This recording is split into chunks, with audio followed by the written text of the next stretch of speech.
Alright guys, so today we're going to do some graphical work.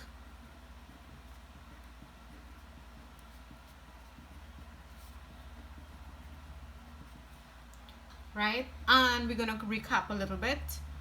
Obviously when we hear about graphical work, we talk about the x-axis, we talk about the y-axis, right?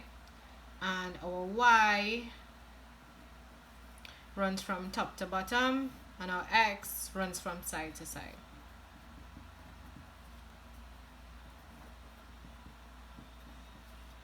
Right? This, when we draw the y-axis and the x-axis, it's called a Cartesian plane, but that's not important. All we need to know is the ordering.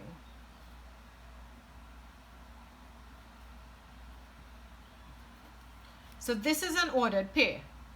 The x terms always go in the front and the y terms always go to the back. That's just the way it is. X's always go first, y's goes after.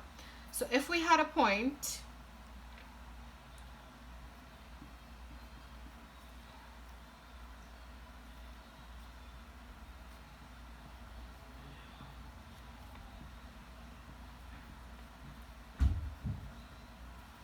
so if we had to look for this term, we look on the x-axis first for the 2.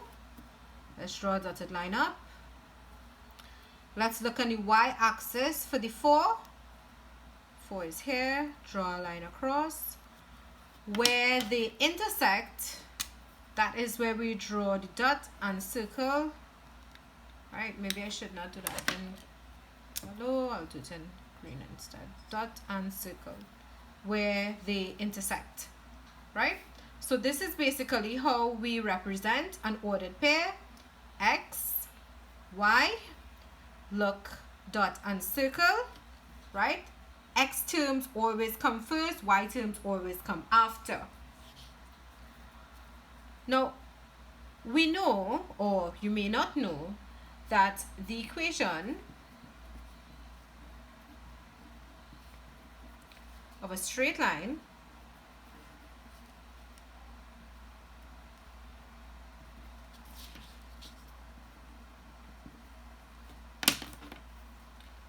is y is equal to mx plus c. Now this is something that you will need to learn for the rest of your life. What do these terms mean? Y and x are variables, meaning that they can take any value, or meaning that they change. M is your gradient. And your gradient is basically, remember this is our Cartesian plane, your gradient is this line, right? Your gradient can, once it's going up this way, it's positive. And if your gradient is coming down this way, it's negative, right? So if I have m is equal to 2, this is a positive gradient.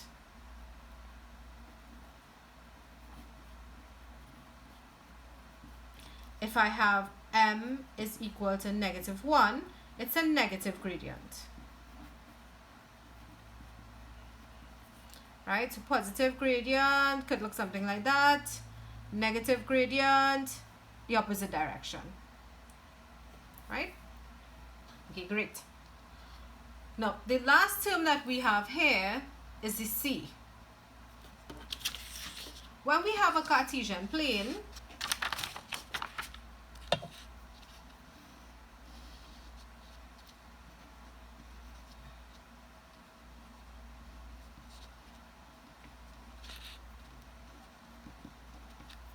when we have a line that passes through one of the axes, like that, here, where the line cuts the axis, or y-axis I should say, is your y-intercept.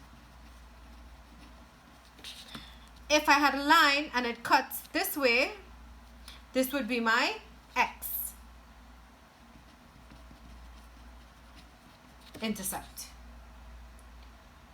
Right? So y-intercept because it cuts the y, x-intercept because it cuts the x.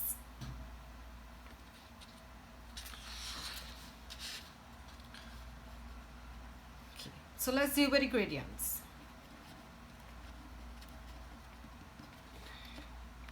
We know that gradient is represented by m. Now there's a formula.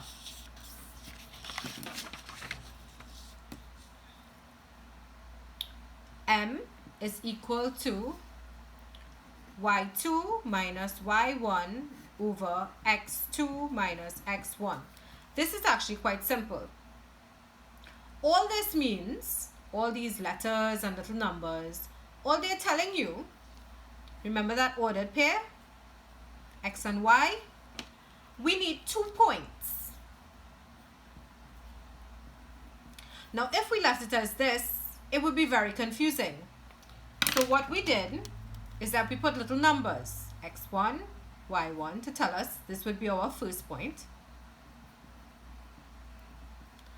and x2, y2 to tell us this is our second point. So all we have to do is basically substitute wherever we see any numbers, right? So this y2 would be our first number here. So let us say, for example, get an example here. Let's say we have a point 1, 2, and another point 3, 4. Right? Let's label these.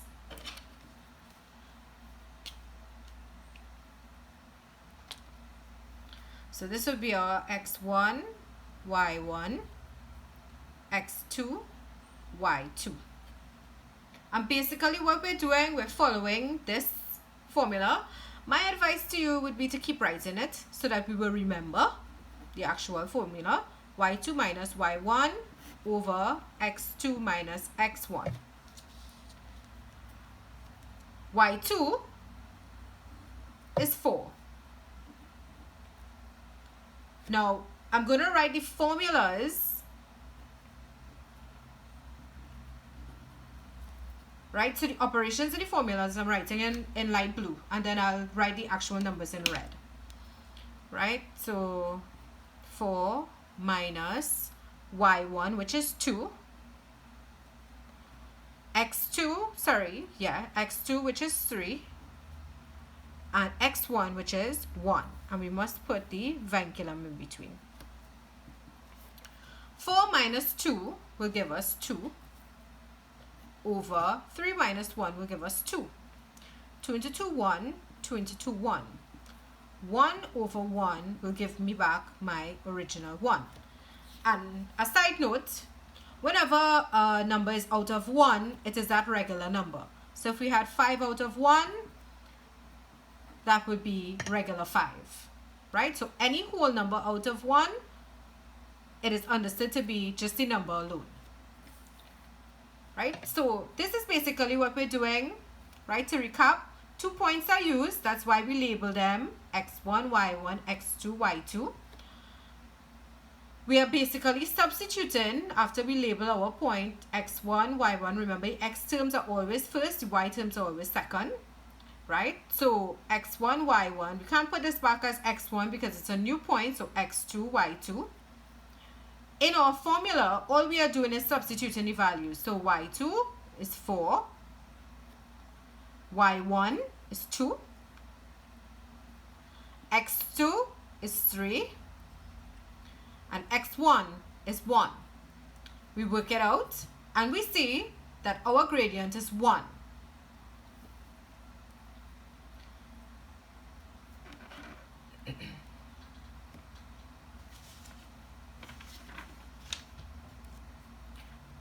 So this is an example of how we would work out our gradients. Now remember I told you that the equation is y is equal to mx plus c for a straight line. We know how to work this out.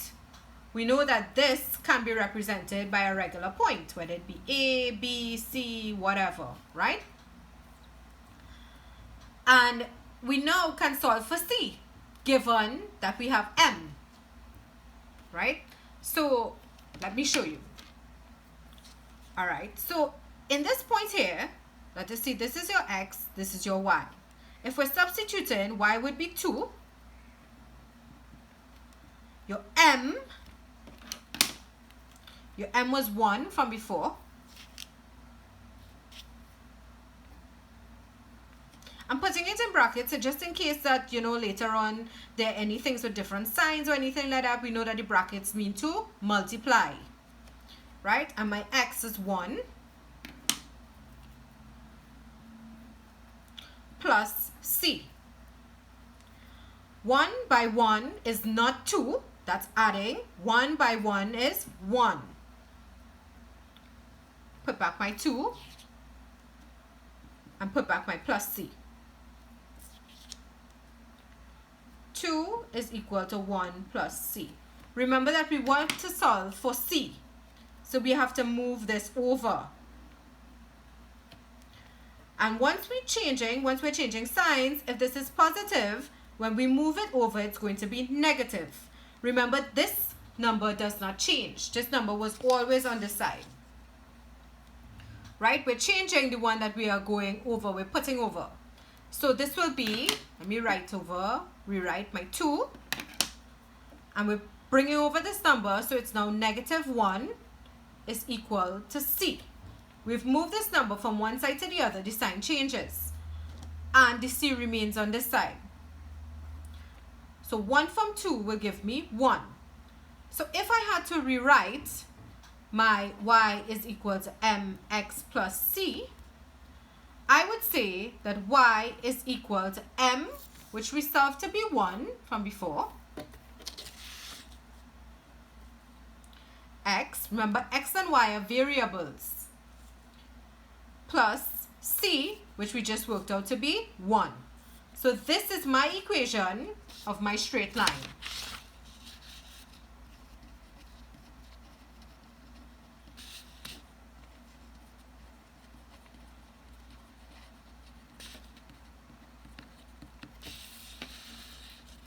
If you have any further questions about what I did, please let me know. So far, so good. Keep working.